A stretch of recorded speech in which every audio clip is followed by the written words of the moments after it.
ओम शांति।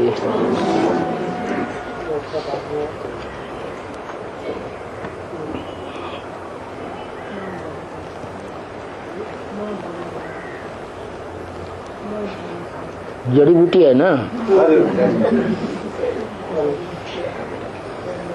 जड़ी बूटी के छोटे छोटे टुकड़े होते हैं। तो बाबा के भी छोटे छोटे रात्रि क्लास हैं। 15/11/68 का रात्रि क्लास।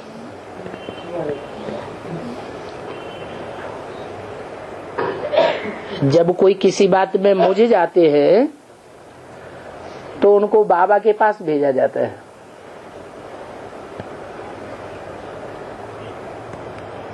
ताकि उनकी मुझान दूर हो जाए।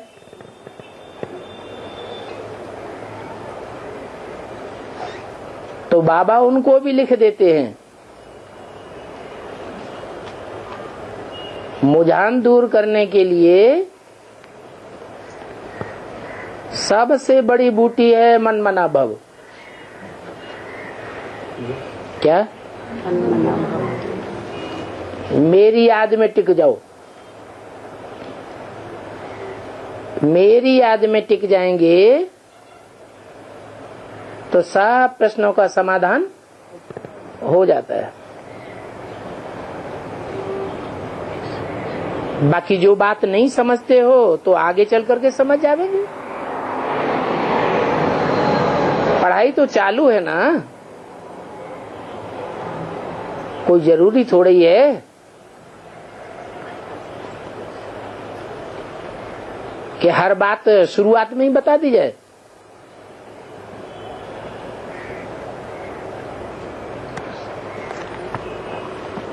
कभी खिटपिट में नहीं पढ़ना चाहिए।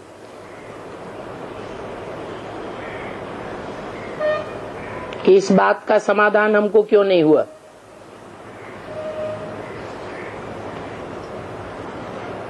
नब्बे 95% बातों का तुम्हारा समाधान हो गया और 2-5 बातें रह गई। तो खिटपिट में पढ़ने की क्या दरकार है।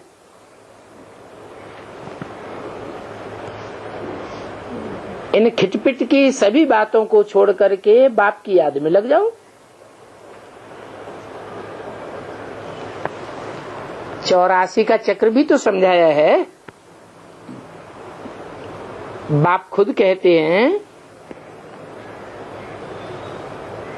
कोई दूसरा नहीं कहता है।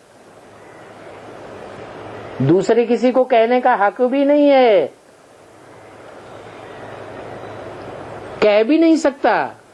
क्या? माम एकम याद करो, मुझे एक को याद करो। ऐसा दुनिया में कोई गुरु, गुसाई, धर्मपिता, महात्मा नहीं है जो ये कहे मुझे याद करो। क्यों नहीं कह सकता?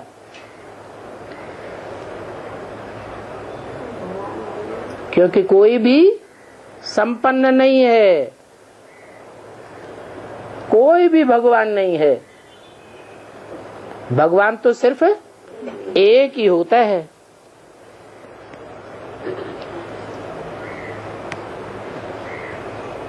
फिर ये बात रह जाती है, माम एकम याद करो, ये कृष्ण कहते हैं या भगवान कहते हैं, वो समझने की बात है।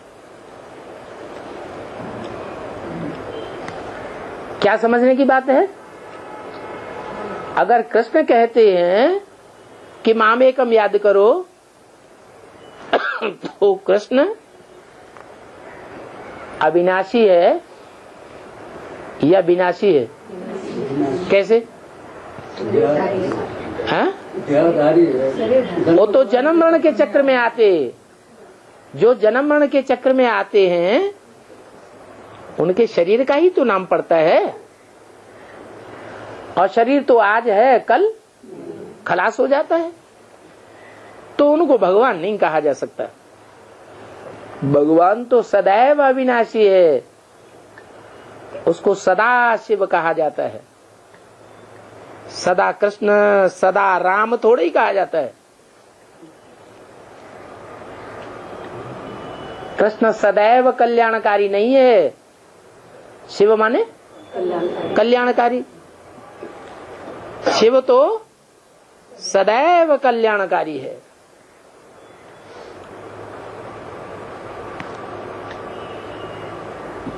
ऐसा कोई क्षण नहीं है कि शिव कल्याणकारी न हो। तो कल्याणकारी बाप कहते हैं माम एकम याद करो तो तुम्हारे पाप कट जाएंगे। क्यों? कृष्ण को याद करेंगे। कृष्ण महान आत्मा नहीं है क्या? है? तो उसे याद करेंगे तो पाप नहीं कट जाएंगे। क्यों? अरे इतनी महान आत्मा है, षष्ठी चक्र की शरीर रूप, वो क्या नाम, वृक्ष में, मनुष्य षष्ठी रूपी वृक्ष में पहले नंबर का पत्ता है। तो उसे याद करने से पाप नहीं कटेंगे। इसमें पाप कटेश्वर नहीं है ना बाबा। इसलिए नहीं कटेंगे कि वो भी नीचे उतरता है। वो आत्मा भी 16 कला संपूर्ण से नीचे तो उतरती है ना। एक शिव ही ऐसा है जो कभी भी नीचे नहीं उतरता है। उसको कहते हैं कलातीत कल्पांत कल्याणकारी। कलाओं से परे है, वो ज्ञान सूर्य है जिसको कलाओं में नहीं बांधा जा सकता। कृष्णचंद्र कहो, रामचंद्र कहो, चंद्रमा तो कलाओं में बांधा जाता है ना। तो उनको याद करने से पाप कैसे कटेंगे? कटेंगे या बढ़ेंगे? और ही बढ़ जाएंगे। तो इस बात का तो तुमको निश्चय है कि एक बाप को जो ऊंचते ऊंचे है उसको याद करने से तुम्हारे पाप कटेंगे। बाकी कृष्ण भगवान नहीं है। ये रोला तो सारी दुनिया में फैल गया है। क्या? गीता की ढेर टीकाएं की गई हैं, ढेर प्रतियां लाखों करोड़ों की तादाद में निकाली गई, और सभी प्रतियों में क्या ठोक दिया है? गीता का भगवान कृष्ण है। तो जहां जहां वो गीता पहुंची है दुनिया में, सब जगह सबकी बुद्धि में क्या बैठ गया? गीता का भगवान कृष्ण है। तो सारी दुनिया में रोला फैला हुआ है। बाप ने समझाया है, वो सब है भक्ति मार्ग। ये है ज्ञान मार्ग। ज्ञान मार्ग कहते हैं समझ के मार्ग को। बेसमझी से कह देते हैं कृष्ण गीता का भगवान है। भक्ति में हार और जीत, उसमें अंतर ही नहीं कर पाते। ज्ञान में है जीत और भक्ति में है हार। भक्ति में होता ही गिरने का है।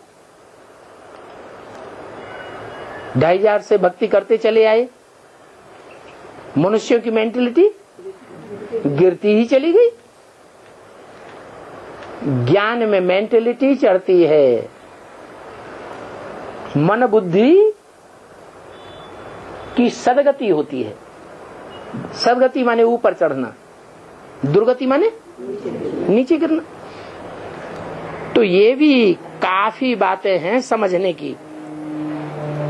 ज्ञान को नॉलेज कहा जाता है।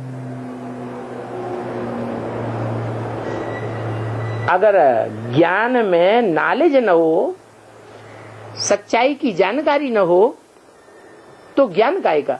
ज्ञान माने जानना, जानकारी काहे की जानकारी? झूठ की जानकारी। अरे झूठ तो आज है, कल नहीं रहेगा। सारी दुनिया में झूठ व्याप्त है। तो ये झूठ खंड की दुनिया क्या रहेगी? नहीं रह सकती। जो सत्य है वो सदैव रहता है। और जो असत्य है उसका नाश जरूरी है। पढ़ाई शास्त्रों की भी है और पढ़ाई यह ज्ञान की भी है, परंतु वो शास्त्रों की पढ़ाई में और ज्ञान की पढ़ाई में खास अंतर क्या है?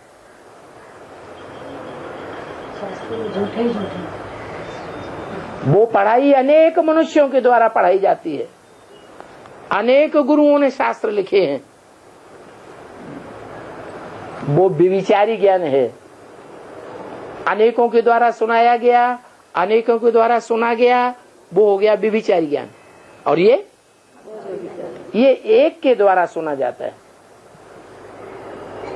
ज्ञान देने वाला सिर्फ एक ही भगवान है, वो हमारा बाप है। शास्त्रों की पढ़ाई में अहम ऑब्जेक्ट कुछ भी नहीं होती है। होती है क्यों?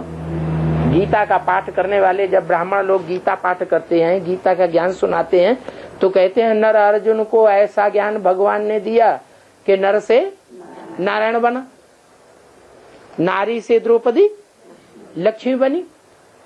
तो लक्ष्य नहीं दिया क्या गीता ज्ञान का? है लक्ष्य तो दिया, लक्ष्य तो दिया, लेकिन लक्ष्य देने वाला कौन है? वही कृष्ण। कृष्ण जिसके लिए कहते हैं हे कृष्ण नारायण वासुदेव।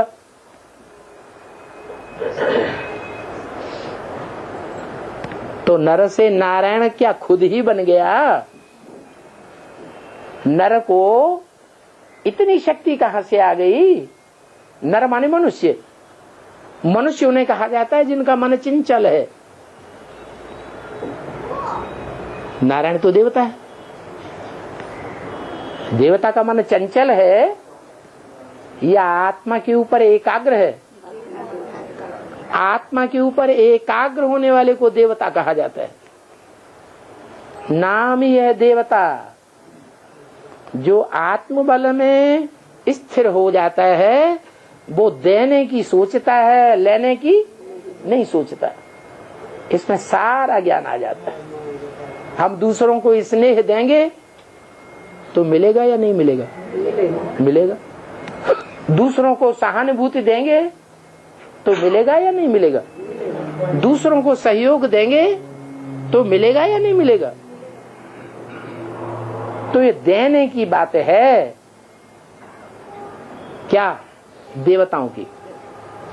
और जो असुर होते हैं वो लेने की बात करते हैं। असुर हर बात में स्वार्थ लगाएगा। अपने रथ के लिए सब कुछ करेगा, स्वरथ। जो देवात्माएं हैं वो अपना भी भला करती हैं, औरों का भी भला करती हैं। तो शास्त्रों की पढ़ाई में अहम ऑब्जेक्ट है तो नाम मात्र कहते तो हैं नर से नारायण बना, लेकिन ये नहीं जानते हैं कि नारायण को नारायण बनाया किसने। पहले तो वो नर था। नर को अपने आप कैसे ज्ञान पैदा हो जाएगा वो जो नारायण बन जाए? कोई स्टूडेंट है वो कहे मैं अपने आप डॉक्टर बन जाऊंगा, तो डॉक्टर बनाने के लिए उससे ज्यादा होशियार कोई डॉक्टर चाहिए कि नहीं चाहिए? अपने आप तो कोई नहीं बन जाता, पढ़ाई तो पढ़नी पड़ती है। तो कहते हैं भक्ति मार्ग में कि हाँ मनुष्य जीवन का लक्ष्य है नर से नारायण बनना, लेकिन ये नहीं जानते कि वो नर से नारायण बनाएगा कौन। कह देते हैं कृष्ण। अरे कृष्ण तो खुद बना है 16 कला संपूर्ण, उसको बनाने वाला कौन है वो तो चाहिए। तुम समझा सकते हो। ये पाठशाला है, इसमें पाठ पढ़ाया जाता है। किस बात का? मनुष्य से देवता बनने का पाठ पढ़ाया जाता है। और इस गीता पाठशाला में खुद भगवान आकर के पढ़ाते हैं। क्या कहा? गीता पाठशाला नाम क्यों पड़ा? कि गीता ज्ञान भगवान ही दे सकता है असली। बाकी जो गीता सुनाते हैं वो नकली है। शिवो हम बन के बैठते हैं या वास्तव में भगवान है? कोई को नर से नारायण बनाते हैं क्या? कोई को नहीं बनाते। ये तो एक ही गीता ज्ञान है जो एक बाप ही आकर के सुनाते हैं। वो खुद कहते हैं मैं ही राजयोग सिखाता हूं। ऐसा योग जिसमें राज भरा हुआ है। नर से नारायण बनने का राज है। ये राज और कोई समझा ही नहीं सकता है। इसको रूहानी नॉलेज कहा जाता है। दुनिया में जो नॉलेज दी जाती है वो कैसी नॉलेज है? वो जिस्मानी नॉलेज है। डॉक्टर लोग हैं, बड़े बड़े वैज्ञानिक डॉक्टर हैं,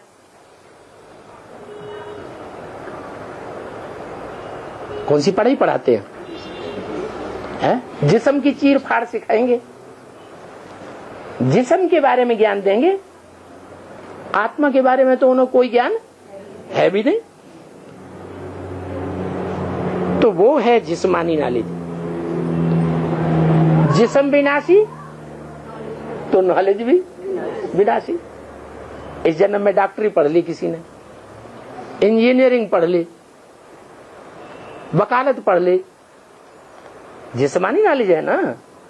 जिस्म है तब तक नॉलेज का फायदा मिलेगा, और जिस्म छूट गया नॉलेज खत्म।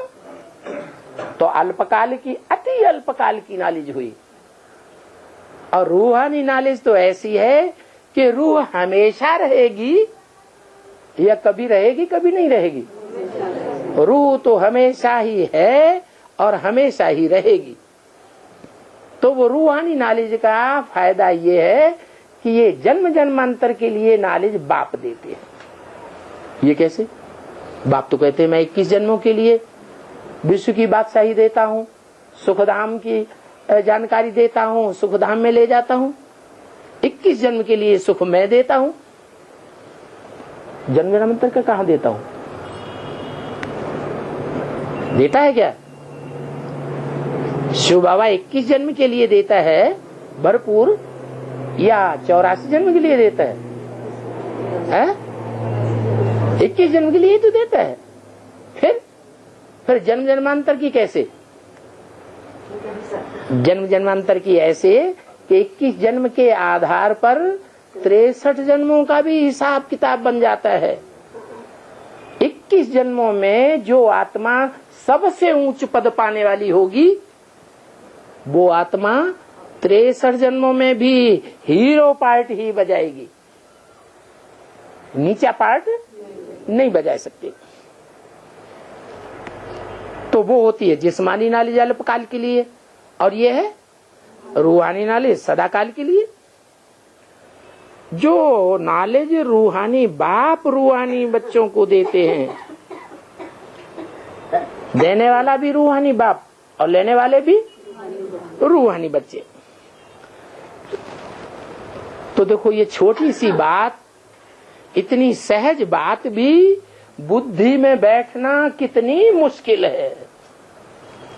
लोगों की बुद्धि में बैठता ही नहीं। क्या है कि जिस्मानी नॉलेज और रूहानी नॉलेज में क्या अंतर है? गॉडली नॉलेज में और डॉगली नॉलेज में क्या अंतर है? अच्छा, ब्राह्मण की बुद्धि में जल्दी बैठ जाता है? ब्राह्मणों की बुद्धि में भी जल्दी नहीं बैठता। जो अच्छे अच्छे ज्ञान में चलने वाले समझे जाते हैं, अच्छे अच्छे महारथी समझे जाते हैं, वो भी अपने बच्चों को पढ़ाए चले जा रहे हैं, पढ़ाए चले जा रहे हैं। रुकते हैं क्या? नहीं। लेकिन कितनी सहज बात है जो बाप बताते हैं कि वो अल्पकाल के लिए है और ये सदा काल के लिए है। तो देखो बुद्धि में बैठना कितना मुश्किल हो जाता है।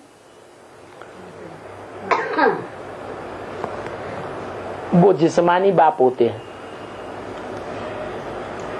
जो अपने बच्चों को जिस्मानी पढ़ाई पढ़ाने के लिए कितना जोर देते हैं, और ये रूहानी बाप है। इनमें क्या खूबी है? इस बाप में एक विशेष खूबी है जो दुनिया में और कोई बाप में नहीं है, ब्रह्मा बाप में भी नहीं है। क्या वो खूबी है कि वो बाप भी है, वर्षा देने वाला, टीचर भी है, समझाने देने वाला, और सदगति करने वाला सदगुरु भी है। इनको पवित्र भी बनाना है। दुनिया में और कोई नहीं है जो पतित को पावन बना सके, और नई दुनिया में भी ले जाना है। ऐसे नहीं पवित्र बनाकर यहीं छोड़ देंगे, नहीं, पवित्र बनाकर कहां ले जाएंगे? नई दुनिया में ले जाएंगे। तो देखो, नई दुनिया का इनसे वर्षा भी मिलता है, पढ़ाई भी मिलती है। तो बाप, टीचर, गुरु, ये तीनों एक ही है। बेसिक नॉलेज में ऐसा नहीं होता है। क्या बेसिक नॉलेज को ऊंची पढ़ाई कहेंगे या नीची पढ़ाई कहेंगे? नीचे दर्जे की पढ़ाई है। उसमें ये बात नहीं है कि जो पढ़ाने वाला है वो बाप भी हो, टीचर भी हो और सदगुरु भी हो। कौन था? ब्रह्मा। ब्रह्मा प्रैक्टिकल में था ना पढ़ाने वाला। शिव बाप तो था प्रवेश, लेकिन जिसमें प्रवेश था उनका नाम क्या दिया? ब्रह्मा। लेकिन क्या वो बाप था? वर्षा देने वाला बाप तो था नहीं। ज्ञान का बीजारोपण करने वाला पहले बाप ज्ञान का बीजारोपण करता है। तो क्या ब्रह्मा ने ज्ञान का बीजारोपण किया? नहीं, ब्रह्मा भी रचना है। किसकी? रचयिता बाप की। उस ब्रह्मा को भी यज्ञ के आदि में ज्ञान का बीज किसने बोया? बाप ने बोया। वो ही बाप पहले गुप्त होता है या पहले से ही प्रत्यक्ष होता है, बाद में प्रत्यक्ष? हर बच्चे के सामने माँ पहले प्रत्यक्ष होती है और बाप बाद में प्रत्यक्ष होता है। तो ऐसे ही आदि में जो ज्ञान का बीजारोपण करने वाला था ब्रह्मा में, वो गुप्त था, और वही अंत में प्रत्यक्ष होता है बाप के रूप में, टीचर के रूप में और सदगुरु के रूप में। तो टीचर के रूप में बैठ शिक्षा देते हैं। ऐसा दुनिया में कोई भी नहीं हो सकता जो बाप भी हो, टीचर भी हो, सदगुरु भी हो। बाप ज्ञान देंगे तो भी मनुष्य तन में ही आवेंगे।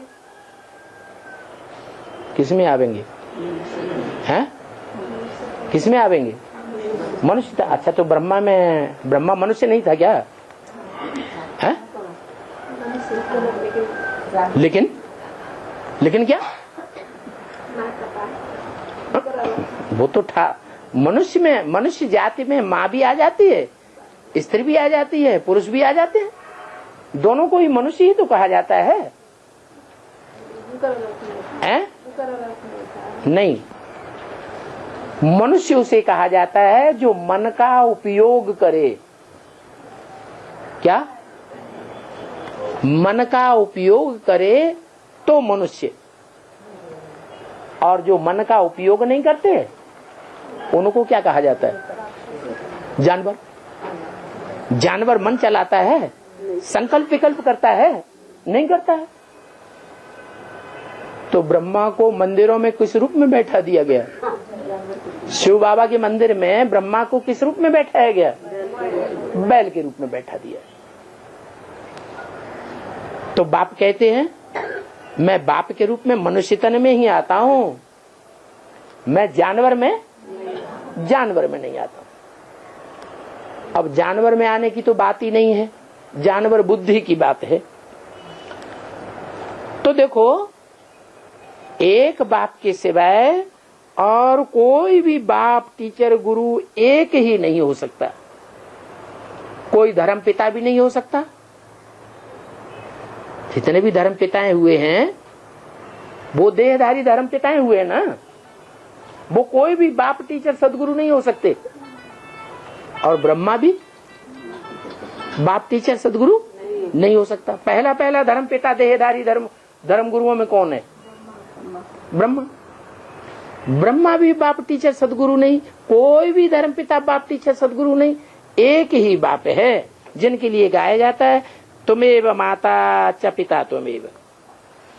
क्या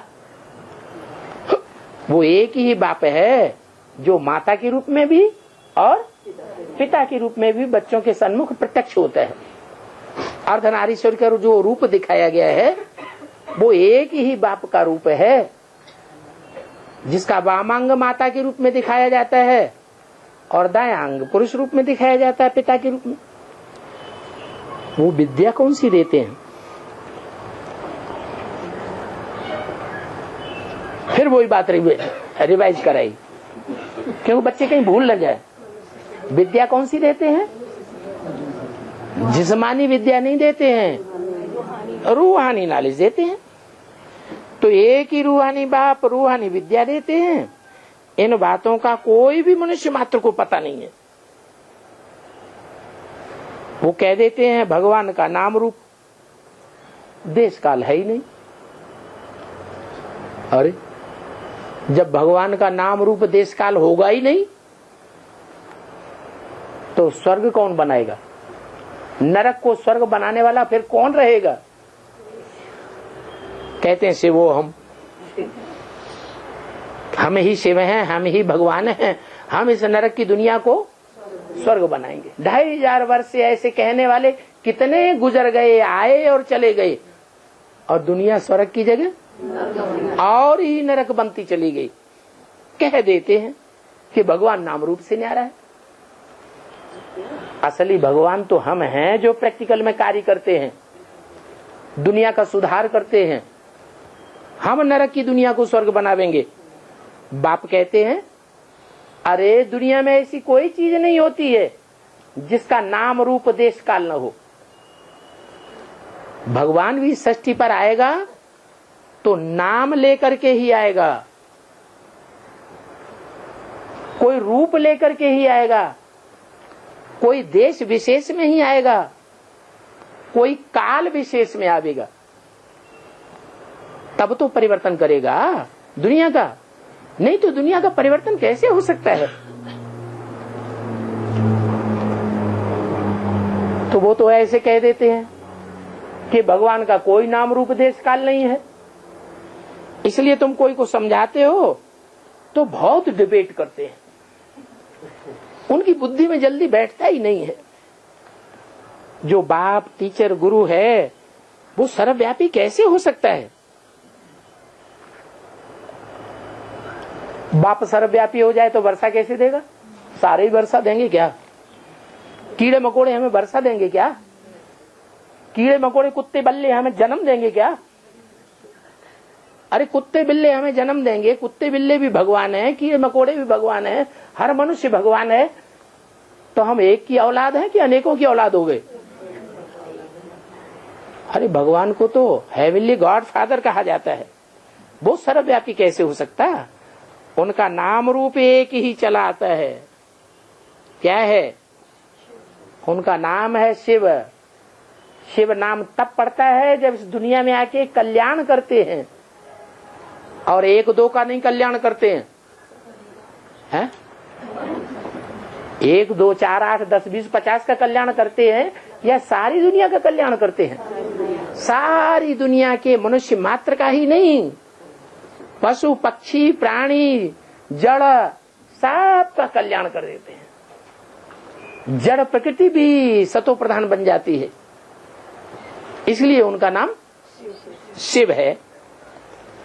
रूप भी एक ही है, और देवताओं की मूर्तियां बनाएंगे भिन्न भिन्न रूप की, और शिव का लिंग ही बनाएंगे, और देवताओं की मूर्तियों की पूजा करेंगे, और मेरे लिंग की ही पूजा होती है।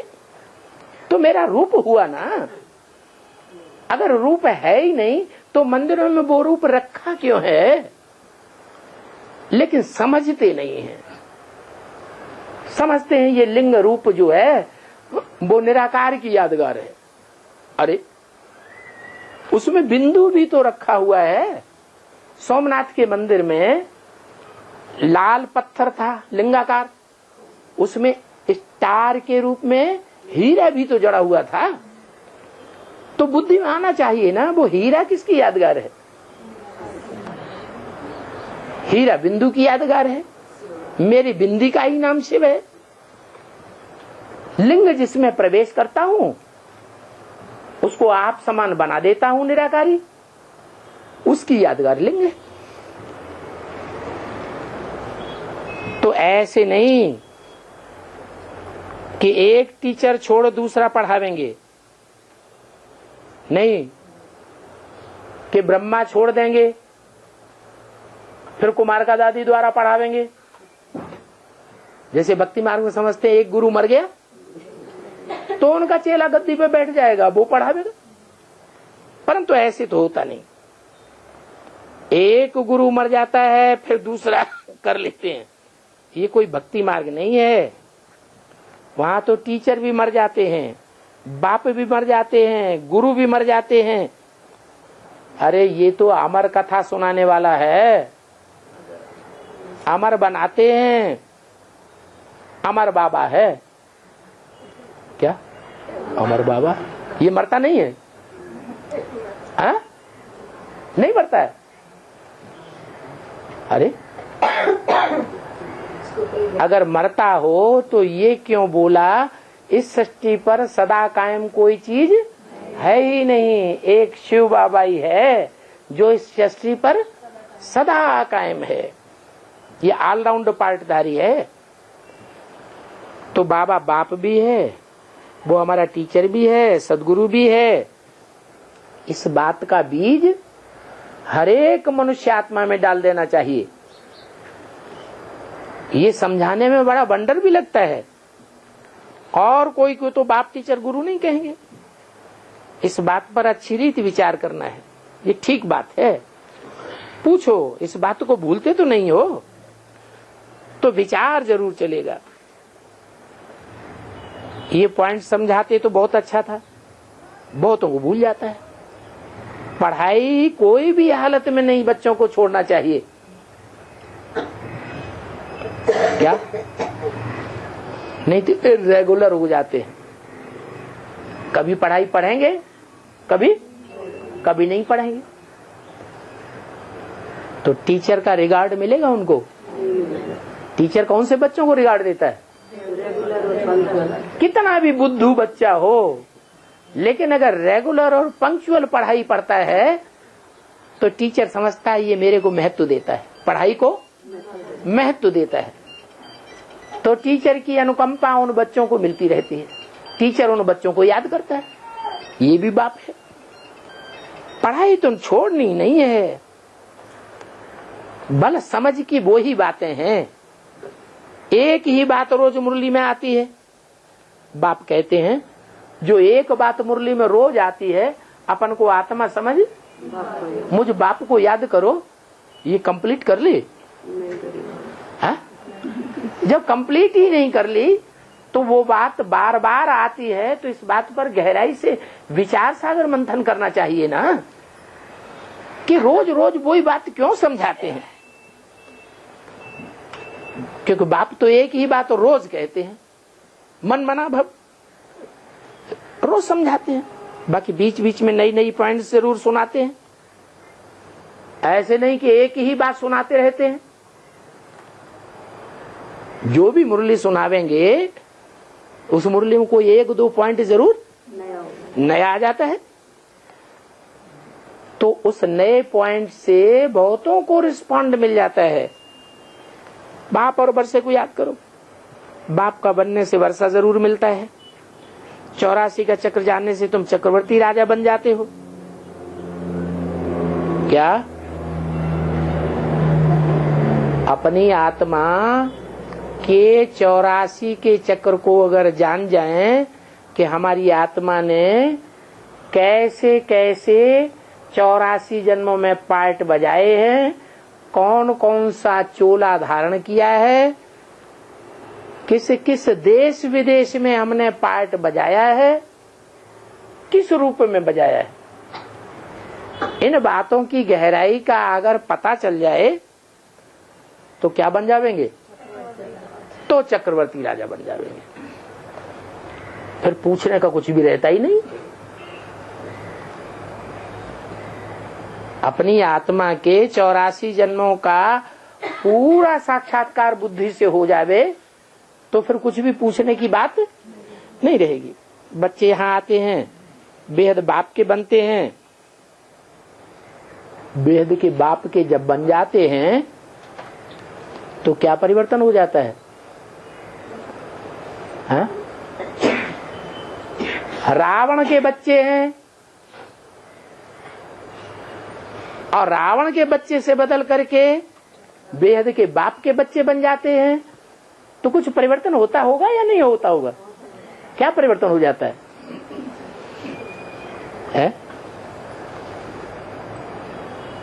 अरे रावण के बच्चे हैं तो देह जरूर याद आती रहेगी, देह के संबंधी जरूर याद आते रहेंगे, देह के पदार्थ रसगुल्ला वसगुल्ला जरूर याद आता रहेगा, घर मकान याद आता रहेगा। अगर वेद के बाप के बन गए तो देह भी भूल जाएगी, देह के संबंधी भी भूल जाएंगे, देह के पदार्थ भूल जाएंगे। अपन को क्या समझ लेंगे? हम आत्मा है, सिवाय बिंदु ज्योति बिंदु आत्मा और बाप के और कुछ भी याद ना आए। तब कहेंगे किसके बच्चे बने? वेद बाप के बच्चे बने। तो ये निशानी है।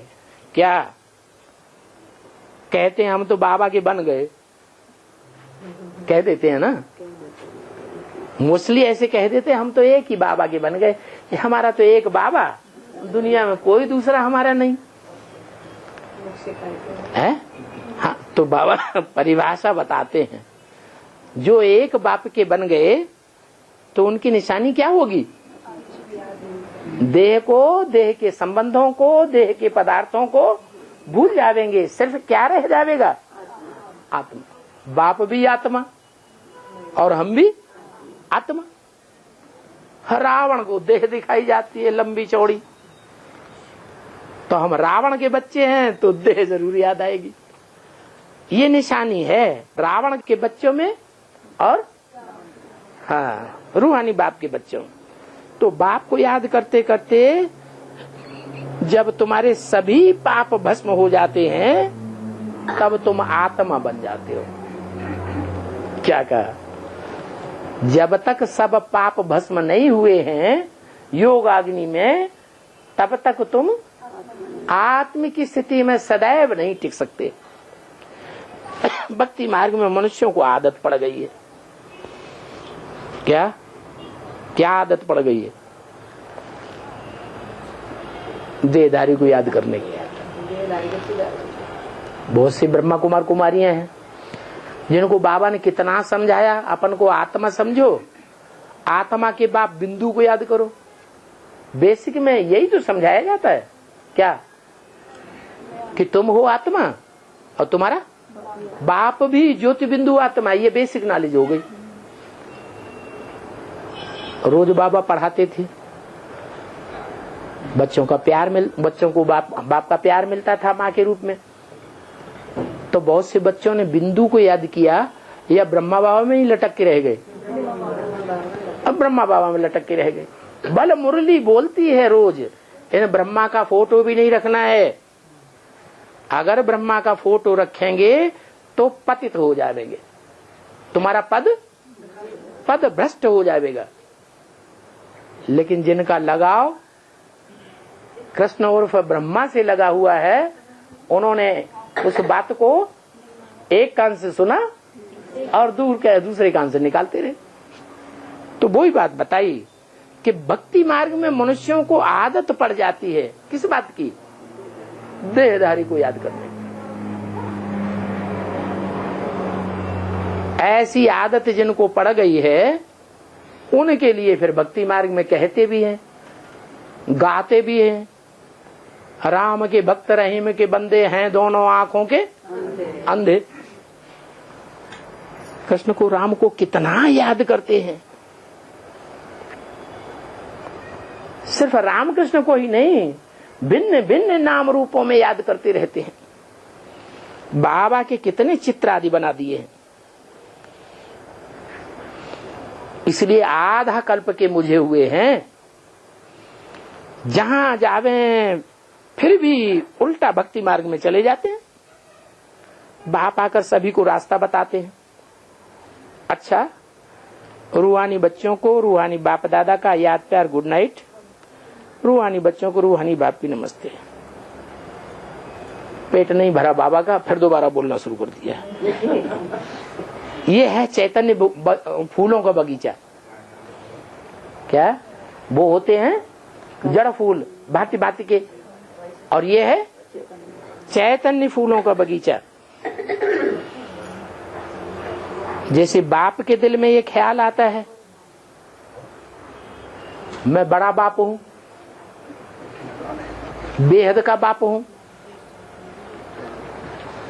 ख्याल आता है ना। तो बड़ा किससे कंट्रास्ट किया? हा? कोई छोटे से कंट्रास्ट किया होगा ना। मैं बेहद का बाप तो हूं, लेकिन बड़ा बाप हूं। इसका मतलब बेहद का कोई दूसरा बाप भी है, लेकिन वो बड़ा बाप नहीं है। तो बाबा के दिल में ये ख्याल आता है कि मैं बेहद का बड़ा बाप हूं, इन बेहद के बच्चों का बाप हूं, मैं बेहद का बागवान हूं। क्या ये बाग मेरा है? मैंने ये बाग लगाया है। इन चैतन्य फूलों के बगीचे का बाग मैं लगाने वाला हूं। तो वो तो बागवान हो गया। फिर माली भी ढेर के ढेर होते हैं। जैसे दिल्ली में मुगल गार्डन है, ढेर के ढेर माली हैं। तो मालियों में कोई बड़ा माली भी होता होगा। कौन हुआ? है? अरे शिव बाबा तो बागवान है।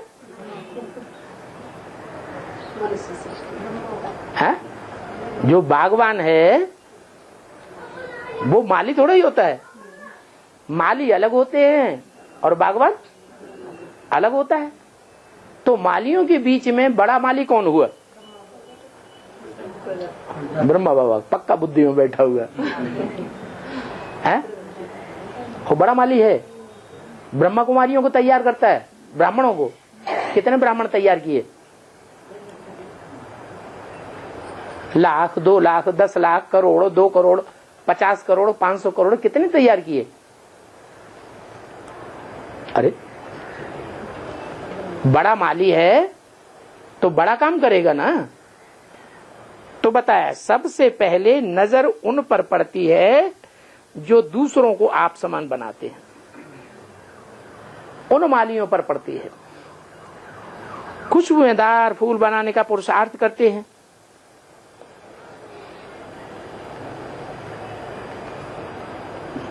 बगीचे में अनेकों प्रकार के फूल होते हैं,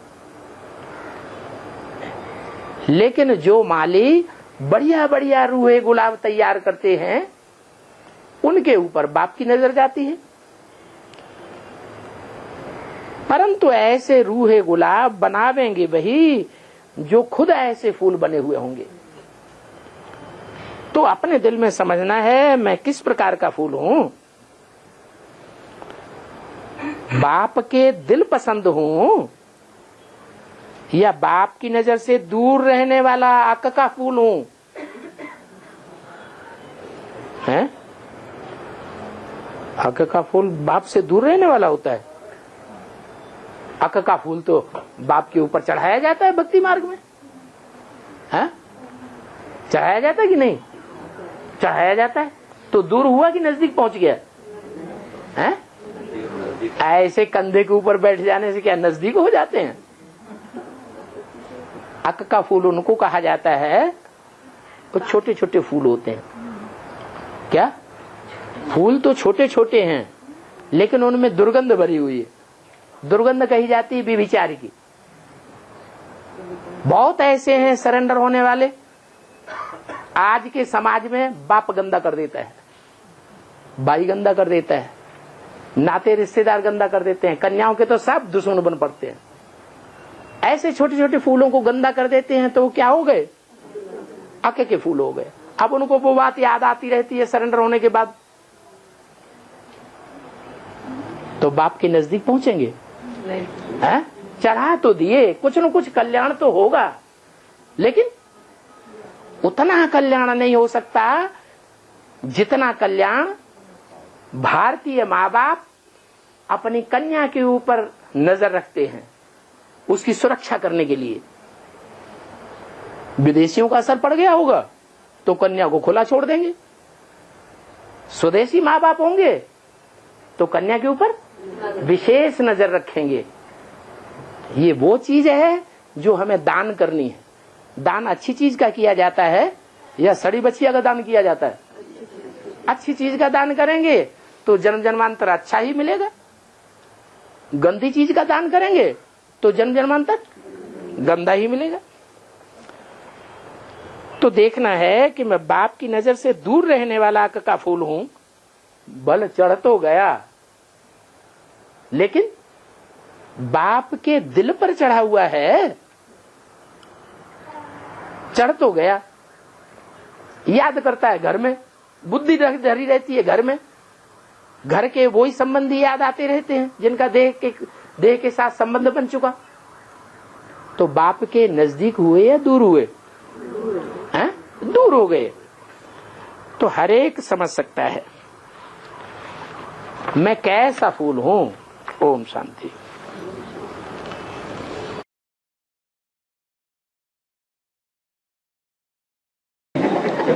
बड़ा हंगामा होना है, इतना हंगामा बढ़ता जाएगा जो सारा ही राज्य चला जाएगा।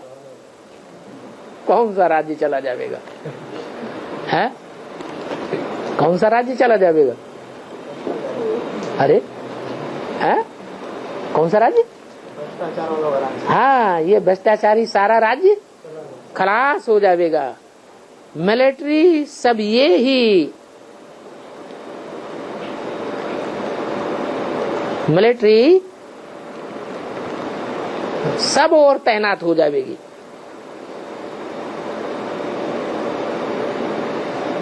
तुमको मिलिट्री से ही फिर राज्य मिलना है। क्या कहा?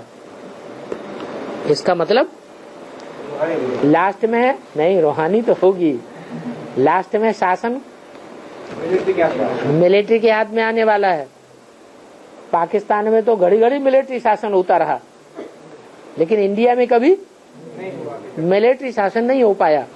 लेकिन यहाँ का भ्रष्टाचार भी दुनिया का सबसे जास्ती भ्रष्टाचार है, और वो कब ठीक होगा? जब मिलिट्री के हाथ में शासन आवेगा। वो तो हो हद की दुनिया की बात।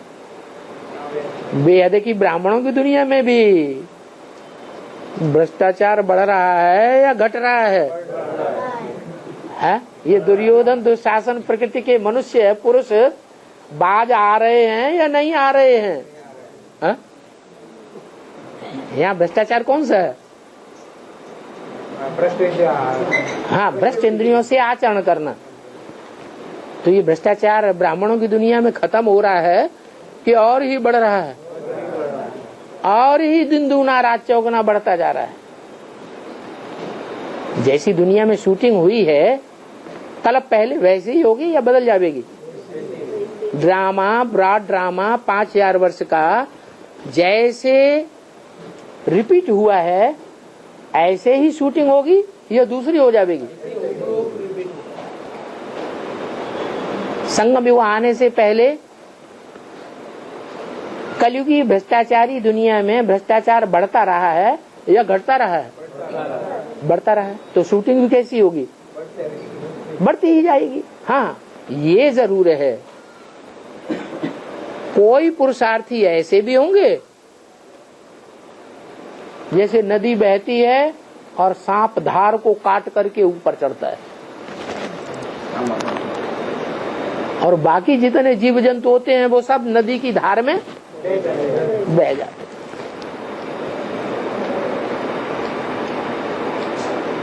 तो देखना है, ऐसी कोई बात नहीं है कि कलयुग में पतन होता है तो हमारा पतन होना ही होना है। नहीं, कलयुग में भी भले पतनोन्मुखी दुनिया है, तेजी से पतन हो रहा है, लेकिन हम चाहें तो अपने दुख को कंट्रोल कर सकते हैं, अपने दुख को शांति में बदल सकते हैं। क्यों? क्या कलयुगी दुनिया में नंबरवार निर्विकारी और विकारी नहीं होते हैं? होते हैं। तो जब हो सकते हैं तो हम क्यों नहीं हो सकते? हमें क्या तरीका नहीं सिखाया है? हमको तो तरीका सिखाया है। तो देखो, मिलिट्री राज्य में कितनी ताकत होती है। जो काम गांधी जी नहीं कर सके, राम राज्य लाना चाहते थे, श्रेष्ठाचारी राज्य लाना चाहते थे, क्या हो गया? और ही भ्रष्टाचारी राज्य हो गया। बाबा रामदेव का कितना बोलबाला था, और भ्रष्टाचार का विरोध किया, क्या हाल हो गया है? सारी पावर खलास कर दी भ्रष्टाचार ने। अब अन्ना हजारे हैं। अब अंधे जो है ना, अंधे की औलाद अंधों को दिखाई तो पड़ता नहीं है कि दुनिया में से भ्रष्टाचार को दूर कौन करेगा। और भ्रष्टाचार की जड़ क्या है? भ्रष्टाचार की जड़ तो हर एक के अपनी बुद्धि में समाई हुई है। असली भ्रष्टाचार क्या है? हैं? हाँ, विकार बनना, विकारी बनना, व्यभिचारी बनना, यह है असली भ्रष्टाचार। तो वो भ्रष्टाचार तो कंट्रोल कर ही नहीं रहा है कोई। पत्तों पत्तों को पानी देने से क्या वृक्ष बढ़ पड़ जाएगा? नहीं। जो असली जड़ है उसको तो कोई जानता ही नहीं। एक परमपिता परमात्मा शिव के सिवाय, वो शिव बाबा भी आया हुआ है, जो भ्रष्टाचार को दूर करने का सही रास्ता बता रहा है। क्या? कि अपने अपने मन के अंदर जो भ्रष्ट संकल्पों का आचरण बढ़ रहा है उसको कंट्रोल कैसे किया जाए। कैसे किया जाए? निराकारी स्टेज में टिक जाओ, संकल्प चलना बंद हो जाएगा। जितना जितना हम संकल्पों की गति को रोकने की प्रैक्टिस करेंगे तो क्या होगा? है? ब्रेक हमारा पावरफुल हो जाएगा। जब पावरफुल ब्रेक हो जाएगा तो हम पाप कर्मों के ऊपर विजयी बन जाएंगे। पाप कर्म की शुरुआत पहले संकल्पों से होती है, या वाचा से होती है, या कर्मेंद्रियों से होती है। तो हम संकल्पों को ही जाम कर दें। ये संकल्पों को जाम करना आज तक कोई ने सिखाया ही नहीं। आसन करना सिखावेंगे, प्राणायाम करना सिखावेंगे, उल्टा लटकना सिखावेंगे, तपस्या करावेंगे, माला घुमाना सिखावेंगे, राम राम जपना सिखावेंगे, तीर्थ यात्राएं करावेंगे, शास्त्र पढ़ना सिखावेंगे, लेकिन मन को किसी ने कंट्रोल करना सिखाए? कोई जानता ही नहीं कि आत्मा का स्वरूप क्या है। अभी आत्माओं का बाप असली बात आकर बता रहे हैं क्या? कि तो मन बुद्धि रूपी आत्मा हो। इंद्रियों को जबरदस्ती कंट्रोल करने से कुछ होगा नहीं। सन्यासियों की तरह भले घर बार छोड़ करके भाग जाओ, जंगल में चले जाओ, इंद्रियों का कार्य व्यवहार बंद हो ही नहीं सकता। इंद्रियां तो अपना कार्य करेंगी, लेकिन कब नहीं करेंगी? किया न किया बराबर कब हो जाएगा? जब मन को कंट्रोल कर दो। कोई भी इंद्रिय के कार्य में, कोई भी इंद्रिय के कार्य में जो हम रस लेते हैं, सुख लेते हैं या दुख लेते हैं, अगर मन साथ न दे इंद्रिय का, इंद्रिय के कर्म का साथ न दे, तो सुख दुख भोगा जा सकता है क्या? नहीं भोगा जा सकता। तो बाप ने तो हमको रूट पकड़ना सिखा दिया। क्या करना है? मन का स्वरूप समझ लेना है कि मन रेव आत्मा, मन ही आत्मा है। मन बुद्धि को अगर कंट्रोल कर लिया तो हम पक्के पक्के राजा बन जाएगा। तो देखो, जब मिलिट्री राज्य होगा तो तुमको फिर राज्य मिल जाएगा। वो है हद का मिलिट्री राज्य, और यहाँ है बेहद का मिलिट्री राज्य। यहाँ बेहद के मिलिट्री राज्य में किसकी सत्ता होगी? मिलिट्री मार्शल की सत्ता होगी। रूहानी मिलिट्री का मार्शल कौन है? शिव बाबा नहीं है, शिव बाबा कोई कुर्सी नहीं लेता है। कौन है? जो 3 कार्यकर्ता हैं शिव बाबा के, उनमें से जो महादेव के रूप में कहा जाता है वो शंकर है, मिलिट्री का, रूहानी मिलिट्री का मार्शल। इस मिलिट्री के हाथ में जब सत्ता आ जाएगी तो तुमको राज्य मिल जाएगा। फिर वो भ्रष्टाचारियों को प्रवेश होने देगा? ये ब्राह्मणों का संगठन ऐसा बन जाएगा इसमें एक भी भ्रष्टाचारी पांव रख नहीं सकेगा। यज्ञ के आदि में यही गड़बड़ हो गई क्या? और यही झगड़ा हो गया था क्या? हाँ, उन्होंने कहा कि इसको नहीं आना है, ऐसे लोगों को नहीं लेना है, वो नहीं माने, हर भ्रष्टाचारी आत्माएं घुस गई। तो देखो मिलिट्री में कितनी ताकत है।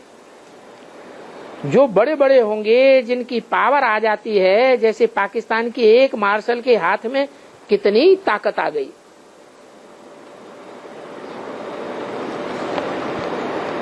ये भी ऐसे ही होना है क्या?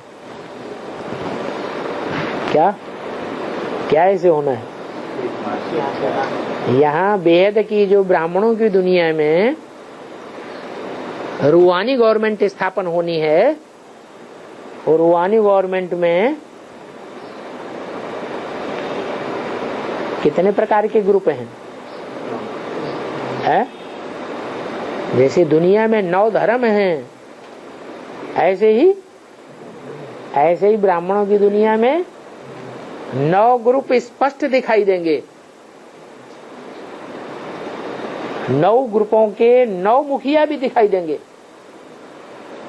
लेकिन वो सब अपनी अपनी चलाएंगे या एक के कंट्रोल में होंगे? पहले वो अपनी अपनी चलाएंगे, फिर बाद में क्या होगा? हाँ, बाद में जो रूहानी ग्रुप होगा, सूर्यवंशी ग्रुप होगा, या मिलिट्री शासन का हो। कौन सी मिलिट्री? रूहानी मिलिट्री। कैसी रूहानी मिलिट्री?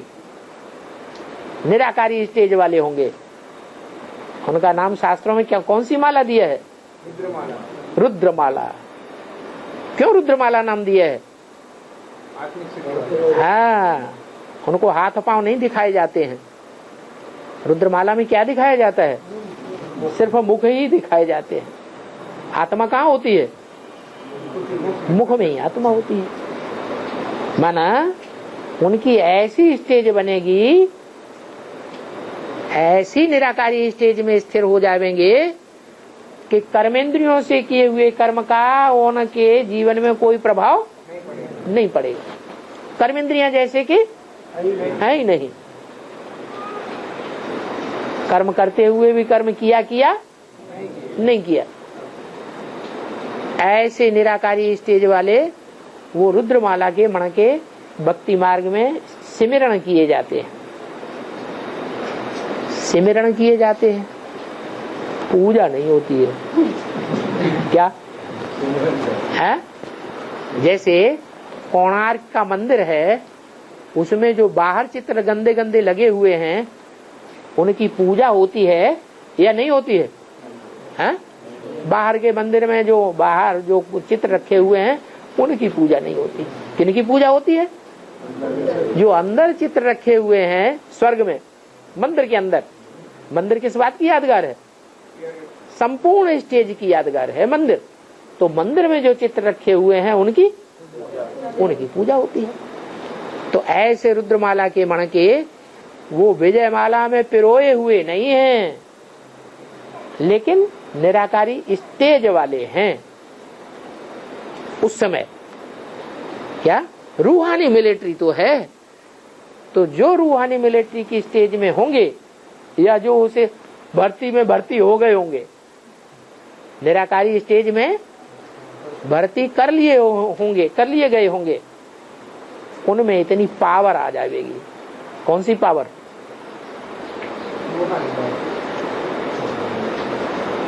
कि वो एक संगठन के सूत्र में बंध जावेंगे।